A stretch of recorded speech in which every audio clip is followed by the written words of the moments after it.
días, bienvenidos a 30 minutos a la televisión canaria. Vamos a hablar hoy de periodismo, de literatura, de la vida. Posiblemente saldrán cosas que no están previstas porque tienen que ver con lo que nos rodea, desde el ángulo y la visión de alguien que está todo el día pendiente de lo que nos pasa. Es un periodista, un columnista que sin duda ha creado una escuela, no sé si él estará de acuerdo, una forma de contar lo que nos pasa en una columna de periódico y lo viene haciendo desde hace muchísimo tiempo. Alfonso González Jerez, muy buenos días. Muy buenos días. Muchas gracias por acompañarnos. No sé por qué estoy aquí, pero bueno, estoy aquí por un deber de amistad, ¿no? Ahora, el interés que pueda tener lo que yo diga me parece cuestionable. Lo de la columna que yo he dicho, yo soy personalmente alguien que lee desde siempre a Alfonso y admira su manera de contar lo que nos pasa en una columna de periódico. ¿Es un género, Alfonso? ¿Es un subgénero? ¿O es un maldito género o un maldito subgénero? Lo digo porque te he oído hablar en los dos modos. Sí, bueno, si quiere uno meterse en afán calificatorio, yo creo que sí, que es un pequeño género. La columna no solamente es importante por lo que cuenta, sino yo creo que sobre todo engancha y tiene el índice de su éxito, su fracaso, por cómo lo cuenta. En el fondo yo sospecho que la gente no sigue un columnista por una simpatía ideológica, ¿no? Sino más bien por una simpatía fraseológica, una fantasía de... ¿De cómo lo cuenta? Sí, un gusto por el estilo, por la perspectiva, aunque en muchas ocasiones incluso puedas estar en desacuerdo con el sujeto, pero te gusta la relación del columnista con el lenguaje. Es el que tú tienes o el que a ti te gustaría tener, y yo creo que eso es lo que engancha al periodista, ¿no?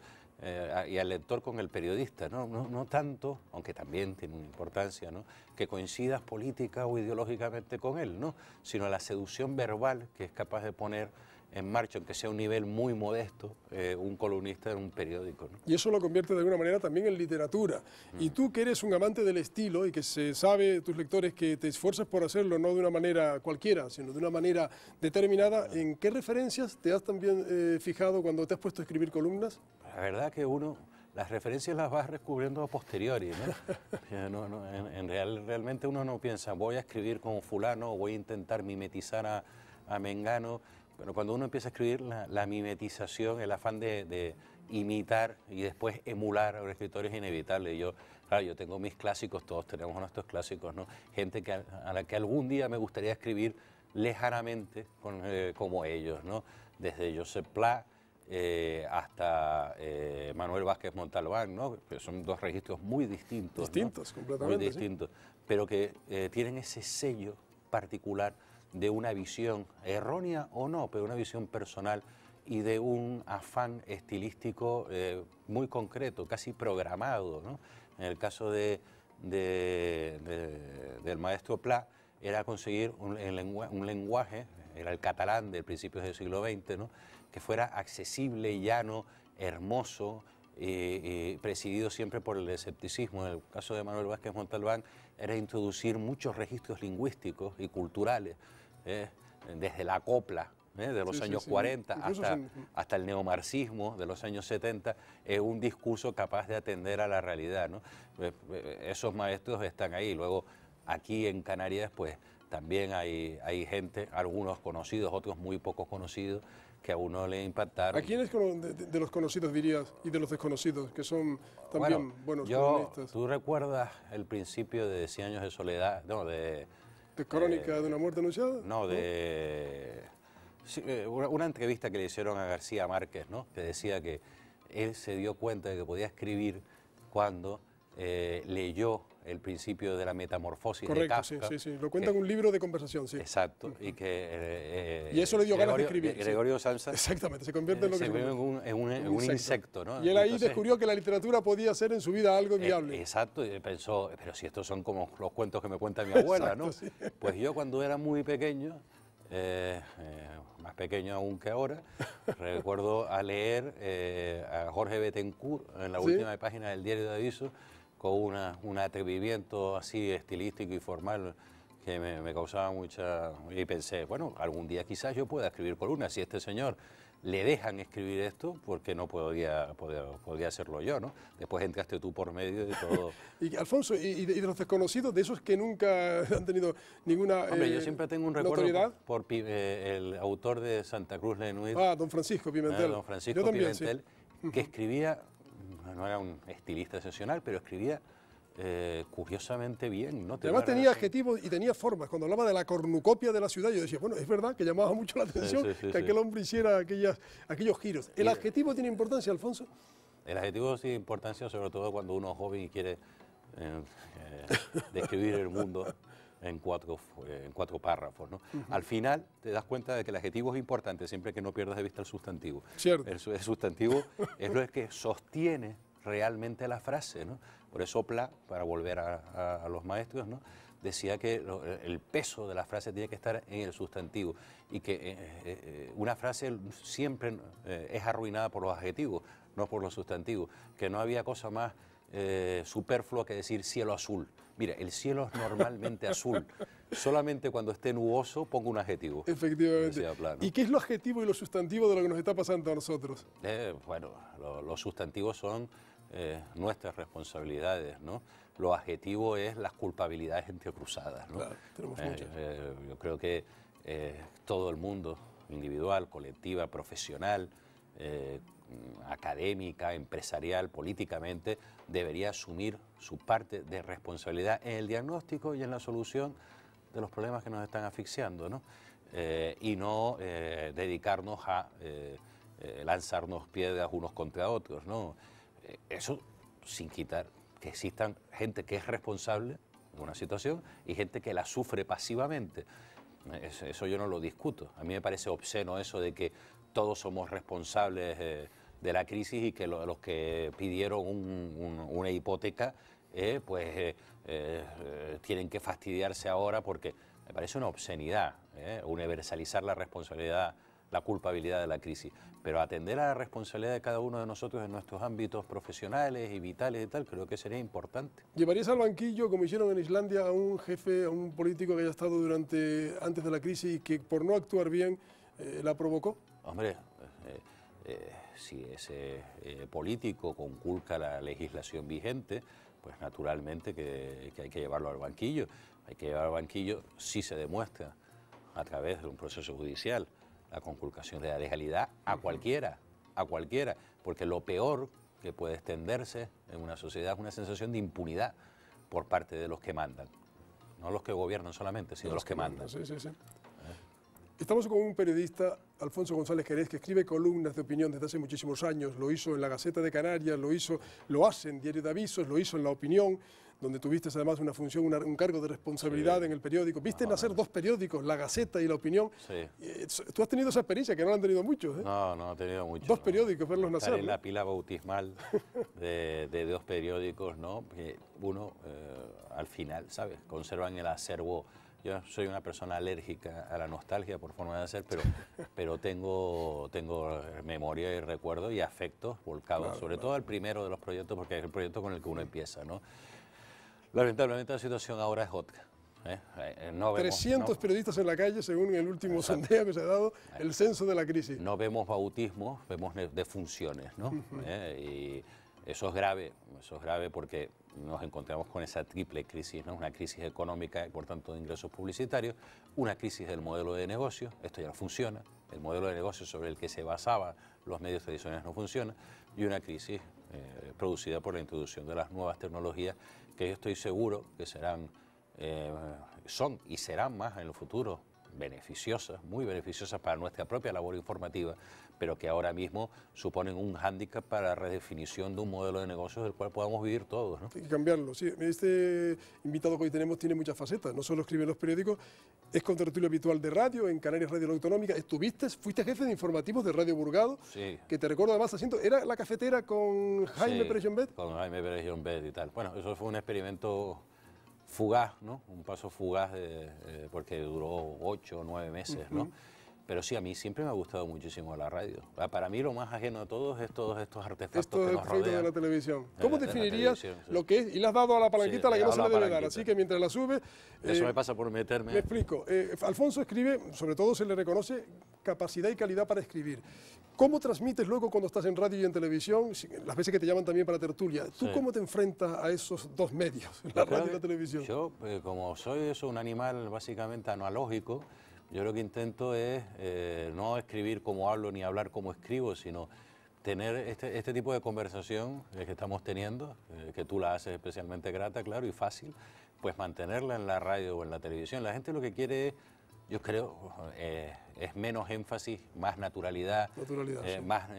menos teatro, más normalidad, menos andarse por las ramas, más concreción. Y bueno, creo que ese y otras actitudes son los que deben acompañar a uno, y lo agradece mucho. Sí sé que en tu memoria está muchas cosas en la vida. Está Canarias de manera fundamental, pero está también tu tierra natal, Venezuela, ¿no? Venezuela. Eso no se olvida nunca, ¿no? No se olvida porque, bueno, pasé 10 años ahí nació el resto de mis hermanos, conservo familia ahí. Desde muy pequeño me interesé también por la literatura y los medios de comunicación venezolanos, así que yo mantengo una relación bastante intensa con Venezuela, procuro estar informado, ¿no? Procuro ser ecuánime también en la información que me llega, y le tengo un gran aprecio a Venezuela. Forma parte de mi memoria, del ADN de mi memoria, ¿no? No de mi ADN cultural ni biológico, porque soy hijo de canarios, nieto, bisnieto y tataranietos de canarios, pero el ADN cultural y el ADN de la memoria está Venezuela siempre.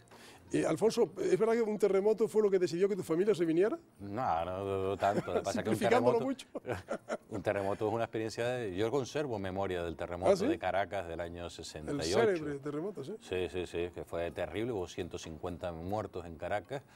Y es una experiencia muy desagradable, ¿no? Los herreños han podido experimentar en parte lo que es una serie de sacudidas sísmicas, ¿no? Pero es que en medio de un terremoto te sientes como eso que hablábamos antes, como la cucaracha de Gregorio Samsa, ¿no? De Kafka. No tienes ninguna capacidad para salir de esa situación. Si alguien te amenaza con una navaja cuando vas por la calle, sales corriendo. Si te estás ahogando, intentas nadar. En medio de un terremoto no tienes ninguna capacidad de reacción, ninguna, absolutamente ninguna. Y la sensación, por lo tanto, de peligro, de orfandad, es terrible. Lo que pasa es que yo viví ese terremoto, tenía 3 o 4 años, recuerdo que salimos corriendo de casa, nos metimos para refugiarnos de otras sacudidas y de los tumultos en la calle, una dulcería, y me harté de dulces. O sea, yo tengo una memoria muy dulce y muy agradable del terremoto de Caracas, ¿no? Pero era por mi corta edad. Qué bien eso, ¿no? En épocas malas los buenos recuerdan, ¿no? Sí. Este tipo de todo crisis se mezcla en la vida, se ¿sabes? mezcla y siempre se hace una especie de discriminación de la memoria. Te queda incluso a lo mejor el dulce ese, como aquello de la Magdalena de Proust. Igual Exactamente. Los dulces te llevan al terremoto de Caracas. Sería la hallaca de Katia en vez de la Magdalena de Proust. Efectivamente.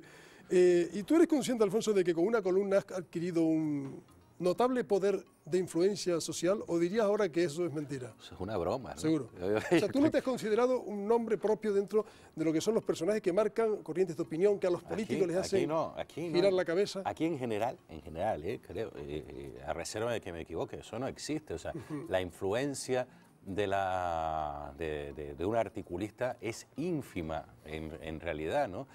En realidad, incluso cabe pensarse y preguntarse sobre si en Canarias existe una opinión pública, existe opinión publicada, obviamente, pero una opinión pública robusta, autónoma, con capacidad de influencia. Yo creo que no, y yo creo que eso tiene relación con la poca madurez, el poco desarrollo, la poca articulación de la sociedad civil canaria. Aquí, naturalmente, los gobiernos, los poderes fácticos, los partidos, estén en el gobierno o no, se muestran más o menos heridos o con mal humor o molestos por alguna crítica, pero eso no significa tener absolutamente ninguna influencia. Creo que los medios de comunicación canarios en general tienen una escasísima incidencia en lo que es la dinámica política de este país, ¿no? Más bien practican un cierto seguidismo, ¿eh? No van a la vanguardia ni tienen instrumentos de presión, ¿no? Ahora te pido que tú te autoanalices y también te autorradiografíes y digas cómo es Alfonso González Jerez, columnista, cuando escribe de la gente. Hay gente que te teme, dice, a ver qué es lo que este hombre dice, porque tiene un sentido del humor bastante ácido según el día, no sabes por dónde puede ir. Ahora tú autoanalízate, cómo eres cuando escribes, con qué punto de vista lo haces. Bueno, en la mejor situación uno se deja arrastrar por el placer de escribir, por el placer del lenguaje, o porque quiere decir algo que puede tener algún interés. Pero esa no es la situación invariable del columnista. El columnista tiene que sentarse todos los días de Dios y escribir algo. Y muchas veces, o siempre demasiadas, aunque sean pocas, los columnistas lo que hacen es apoyarse en el refrito, en un par de golpes de efecto. Pero en los momentos en que te sale una columna en la que estás satisfecho, que puede ser la menos leída luego al día siguiente, paradójicamente, lo que estás es disfrutando con ese pequeño ejercicio intelectual que es la columna, disfrutando en la elección de palabras, disfrutando en la imaginación que le eches, disfrutando en las perspectivas que estás ofreciendo al lector y a ti mismo, porque a la hora de escribir, mientras escribes, tú también descubres cosas. Escribir es una manera de pensar, es una manera de inteligir, de comprender las cosas, ¿no? El ejercicio de la escritura es un apoyo para aprender a pensar, para intentar pensar, para conseguir pensar a veces, ¿no? Entonces, cuando mejor escribe, con más gusto escribe una columna, cuando la columna se escribe sola. ¿Y con qué hay que escribirla? ¿Con buena, con mala, con regular leche? Hay gente que dice que a más mala leche, mejor resultado, ¿no? Pero yo no estoy de acuerdo. No estoy de acuerdo. Yo he escrito columnas con un excelente humor, ¿no? Lo cual no quiere decir que sean leídas con un excelente humor por el criticado, ¿no? Pero no tiene por qué ser con mala leche. Es cierto que hay gente que escribe y que escribe mejor a la contra que al favor, y yo soy de esos, ¿no? Yo escribo muchísimo mejor a la contra que cuando... ¿Por qué crees que eso es así? ¿Eso que has reconocido? ¿Que a la contra te sale mejor? Seguramente porque a favor hay pocas cosas que poner sobre la mesa, ¿no? Y a la contra hay un montón de más elementos de análisis, ¿no? Seguramente porque escribiendo a la contra uno está eligiendo realmente sobre lo que quiere escribir. Cuando escribes a favor, a veces no has elegido el tema. A veces te lo han inducido, te lo han sugerido, estás demasiado aburrido. Yo, francamente, escribo con una mejor musculatura cuando escribo a la contra, que no quiere decir negativamente, que a favor. ¿Te has encontrado con un cura que te diga por qué es usted tan ateo? No me lo he encontrado. En la calle. No suelo tener mucha relación con los ministros del Señor. Pero es verdad que lo eres, ¿no? Y de forma absolutamente irreductible. Sí, irreductible, no sé. Igual irreductible es un católico, ¿no? No, yo soy ateo. Yo pasé una cierta temporada de agnosticismo, ¿no? Pero al final me di cuenta de que el agnosticismo es una postura de una cierta tibieza, es una especie demasiado a menudo de ateísmo que no se atreve a decir su nombre, ¿no? Y yo sí, bueno, pues, en fin, creo en la fundamentación ateológica de una moral, creo y defiendo un laicismo activo de separación de la Iglesia y de Estado, y luego, en mi ámbito personal y particular, bueno, pues no estoy suscrito a ninguna creencia religiosa. Yo respeto los sentimientos religiosos. Me producen desazón las defensas del sentimiento religioso. Y siento una antipatía militante por las iglesias. Es por ese orden jerárquico, ¿no? ¿Te cambió la vida ser padre, la paternidad? A todos nos cambia la vida, a ti no. Y además nos lo cambia a mejor los que además lo somos a partir de cierta edad, ¿no? No padres veinteañeros, sino padres cuarentones, ¿no? Como es mi caso. Yo estoy absolutamente encantado, ¿no? Porque al final, cuando llega al final del día, y después de navegar por todas las impertinencias, las tonterías propias y ajenas, ¿no? De un día interminable o demasiado corto, ves en mi caso son 2 hijas que tengo, ves a las 2 niñas, hablas con ellas, las acompañas hasta la hora del sueño y te das cuenta que eso son lo realmente importante, ¿no? Y la experiencia de ver crecer, formarse, descubrir el mundo por parte de 2 personas que quieres es literalmente impagable, ¿no? ¿Fue una odisea al principio ser padre para ustedes? Sí, bueno, al principio acudimos a la adopción, no sé qué interesa esto a la gente, pero bueno, acudimos a la adopción y después tuvimos otra hija, ¿no? Pero bueno, sí, fue una experiencia, la adopción es una experiencia muy curiosa y si sale bien y lo haces bien, es muy gratificante también, ¿no? Porque al final es hijo o hija tuya, ¿sabes?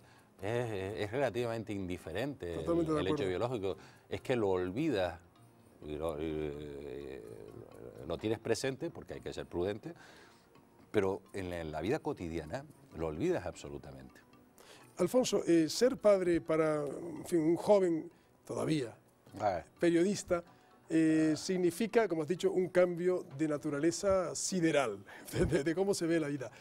Ser padre en esta época te recarga de responsabilidad, claro, en estos tiempos. Claro, es que es muy curioso, ¿no?, cómo ve uno las cosas cuando no tiene ninguna carga familiar y cuando las tiene. Pero yo creo que necesariamente eso no significa un lastre, no es que pierda espontaneidad ni lucidez, ¿no? Al contrario, te la puede proporcionar.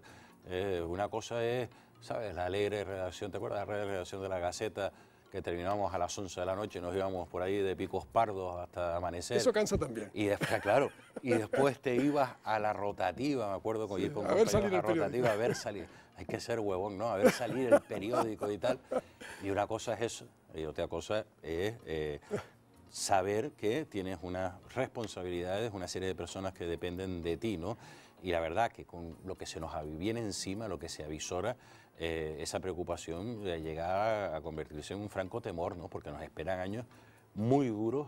Yo conozco, y seguro que tú también, muchos adolescentes y muchos jóvenes canarios universitarios o graduados ya, que están saliendo al exterior, que se están mandando a mudar para, exactamente igual que hicieron nuestros padres, nuestros abuelos, nuestros bisabuelos, ganarse la vida, ¿no? Y es señal de un fracaso político y social e histórico ver ahora de nuevo a los canarios cogiendo las maletas para irse. Claro, antes se iban los canarios con menos formación, con menos capacitación laboral, con menos titulación, con menores titulaciones o directamente analfabetos. Ahora es lo contrario, ahora se van los canarios que pueden permitirse ese lujo, los más formados, los con mejores títulos académicos, mejores expedientes, etcétera, ¿no? Pero es un fracaso político y social de nuestra región, nuestro país, táchese lo que no proceda, ¿no? Pero que esté ocurriendo eso y que sin duda eso se va a incrementar, porque además es una descapitalización brutal desde el punto de vista humano, intelectual y profesional, la que está sufriendo y va a seguir sufriendo Canarias en los próximos años. ¿Qué significa en tu vida el personaje llamado libro? Los libros que han sido en tu vida. Yo creo que han sido y lo son todos, ¿no? Muchas veces pienso que yo no veo la realidad, sino la leo, ¿no? Yo estoy viendo a Carmelo Rivero, estoy leyendo a Carmelo Rivero, ¿no? Y a los compañeros de las cámaras, ¿no? No sé, los libros son la manera más, mi manera personal de codificar la realidad. Son el espacio donde te encuentras gente, algunos vivos y otros muertos, que te cuentan sus experiencias. Son una manera no de eludir la vida, sino de vivirla con más intensidad y a tu memoria personal sumar la memoria de las generaciones, ¿no? El libro es el mejor invento, el libro, el pan y el vino, seguramente, son los mejores inventos. Y la rosa, bueno, pero eso nos viene dado. El pan, el vino y los libros son los mejores inventos de la civilización humana, ¿no? Vendrán nuevos soportes, hay nuevos soportes ya, para el libro, para la literatura, para la ciencia, para tal, nuevos soportes de transmisión y de divulgación, pero el libro es, no sé, es que es difícil imaginar algo tan útil, tan llevadero, tan eficaz y tan eficiente para transmitir conocimiento como el libro, ¿no? ¿Ya leen tus hijas? No, todavía no leen. Ya hablan español y están aprendiendo francés y chapurrean el francés y se entienden ya en francés, pero todavía no leen, ¿no? Además, yo les compro muchos libros de cuentos infantiles y tal y cual, pero yo creo que mejor es no forzar la máquina, ¿no? Sí. Porque al final pasas de ser un padre obsesionado, encantado por la lectura, a tener unos hijos o unas hijas que odian militantemente la lectura, igual que padres de derecha tienen hijos de izquierdas y hijos de izquierdas tienen nietos de derechas, ¿no? Sí. Forzar las cosas es inapropiado. Yo recuerdo que yo fui un niño que tuvo dificultades para aprender a leer y a escribir, ¿Sí? y me castigaban en lo que era primero de GB, ¿no? Allá en Venezuela me castigaban los maestros porque me acuerdo un maestro, un profesor, claro, que era un sacerdote, el pobre, ¿no? Que me decía, usted, Jerez, nunca aprenderá a leer y escribir, como Dios manda, porque era asturiano, como Dios manda. Y yo me resignaba. ¿Y cuál era el problema? No sé, yo creo que el problema era que las sotanas me impedían ver el bosque, ¿no? Las sotanas me impedían acercarme a los libros con ¿Y a qué edad con aprendiste naturalidad. a leer y escribir? Bueno, a la de todo el mundo, pero pasé unos meses ¿Te costó? terroríficos, ¿no? Con esos animales de pezuña larga que eran los padres, no, eran escolapios. Calapies. Eran escolapios. ¿Cuándo recuerdas haber escrito tu primer texto propio de creación? La verdad que no me acuerdo. ¿A qué edad, empezaste a escribir? Porque tú eres un hombre que escribías a solas sin publicar. Sí, 8, 9 años, 10 años, me gustaba escribir textos y artículos, y incluso artículos. Artículos, ¿no? sí. y diarios, los diarios que llevan los adolescentes y ese tipo de cosas. Yo recuerdo que una vez nos dijo alguien, Ricardo García Luis, estábamos buscando un periodista para la Gaceta en Cultura y dice, Sí. por aquí para un chico que lee mucho y escribe. Sí, en la Plaza La Paz. En la Plaza La Paz. Y eras tú que estabas, Sí. que ibas ahí con tus libros, que te ponías allí a leer. Sí, yo conocí a Ricardo y a un grupo de gente que está alrededor de Ricardo, y Ricardo se empeñó mucho, y yo siempre se lo reconozco, ¿no? Que te metieras en ese que mundo. me metiera en ese mundo y tal, y yo, pero si yo no... yo jamás he pisado una redacción de un periódico, y Ricardo se empeñó y tal, y mira, dándole vueltas, como todo lo importante en la vida ocurre por casualidad. Por ¿no? casualidad. ¿Y al final lees mucho en todas partes o tienes tus horarios? Uno, no sé cómo te las arreglas tú, porque con el trajín del día a día yo básicamente soy un lector nocturno. Nocturno, claro. Desde hace años, ¿no? Se hace silencio en casa y a las 11 de la noche, 11:30, uno empieza a leer y lee 2 horas y media. Cierto, sí. Y tal, ¿no? El sueño es el sueño de Borges, ¿no? El sumergirse en una biblioteca en soledad y en silencio y sin tasa de tiempo, ¿no? Y poder ahí disfrutar del universo de los libros, ¿no? Pero mira, eso es como el sueño de no volver a escribir, ¿no? Nunca, que a veces sueño con eso, ¿no? ¿A veces sueñas con eso? A veces sueño con no escribir ¿Sí? esa puñetera columna nunca más, ¿no? ¿Pero Porque, cómo lo interpretas ese sueño? ¿cómo interpretas ese sueño? Pues no sé. ¿Que estás harto o que tienes miedo de no escribir? No, yo creo que es básicamente una situación de hartazgo, ¿no? Y de ver cómo uno no ha sido capaz de contribuir a un debate público, en el espacio público canario, un debate basado en la razón y no en el insulto, basado en los argumentos y no en las exclusiones, puede estar basado en la crítica si quieres, despendolada, pero también en un último reducto de respeto hacia las cosas o las personas que estés criticando. Y cuando yo veo que ocurre eso, pues, ¿qué quieres que no ocurre eso? Uno pensaba que este país podía entrar en una senda de modernización, y no solamente político y administrativa, ¿no? Sino de modernización de los usos sociales, modernización del espacio público, de fortalecimiento de una sociedad civil, de fortalecimiento de los medios de comunicación y de su autonomía frente al poder. Y todos esos sueños, de los años 80, 90, no digo que ya se hayan convertido en una pesadilla, pero se han derrumbado como castillos, ¿no? Entonces, ¿a qué significa seguir escribiendo columnitas de opinión, diciéndole al gobierno eso es una imbecilidad, o diciéndole a la oposición de izquierda que dan pena, o ¿para qué? ¿Para qué? Si lo que tenemos aquí es una gigantesca cacofonía en la que nadie respeta absolutamente a nadie. Solo ruido. Es solo ruido. Entonces, te lo planteas, ¿no? Y dices, oye, ¿y para qué diablos seguir emborronando cuartillas, se decía antes, ahora rellenando pantallas de ordenador? No encuentro mucho sentido. De todas formas, tampoco es una decisión dramática, ¿no? Uno deja de escribir y no pasa absolutamente nada. A saber. Alfonso, ¿estuviste 48 horas en la CNT o cuántas horas estuviste militando en la CNT? Yo milité en la CNT, es el único sitio donde he militado. Sí, 48 horas. ¿Cómo sabes tú eso? Seguramente tomando algo te lo comenté, ¿no? Es verdad que estuve militando en la CNT. ¿Y eso por qué fue? ¿Eso fue un Porque rapto? La CNT, te hablo de los años 80, ¿no?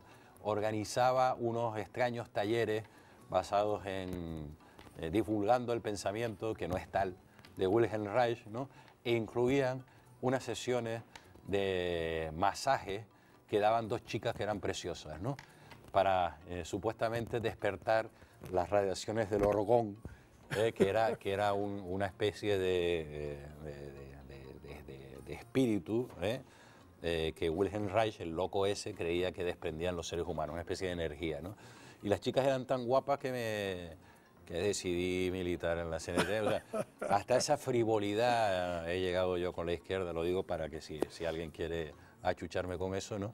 Pero bueno, fue un juego de adolescentes. De todas formas, yo siempre he mantenido una cierta simpatía por los anarquistas, ¿no?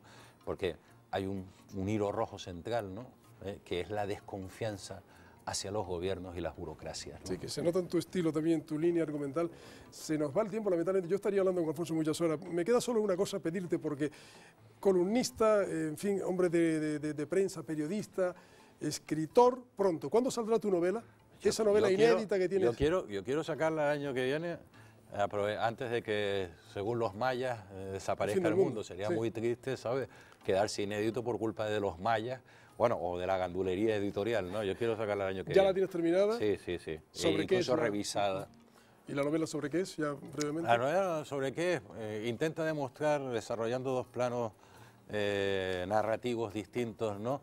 Las simpatías y diferencias de una situación como la actual, más o menos, y una situación como la de la República y la Guerra Civil, ¿no?, en España. Entonces, en España no, en Tenerife concretamente, ¿no? Son dos historias que marchan en paralelo, pero que tienen relación la una con la otra, porque yo creo que para entender el presente nunca hay que olvidar el pasado, pero no mires únicamente atrás en el pasado, ocúpate también de lo que hay a tu alrededor, ¿no? Y es un intento de compromiso entre pasado y presente que hay en ese texto, ¿no? Pues lo único que me queda por decirte es que pierdas el vértigo y la publiques pronto. Gracias, Alfonso, y hasta siempre. Gracias a ti, Carmelo. Muy amable por haber estado con nosotros, y ustedes muchas gracias también. Sigan en la compañía de la Televisión Canaria. Muy buenos días, muy buena suerte.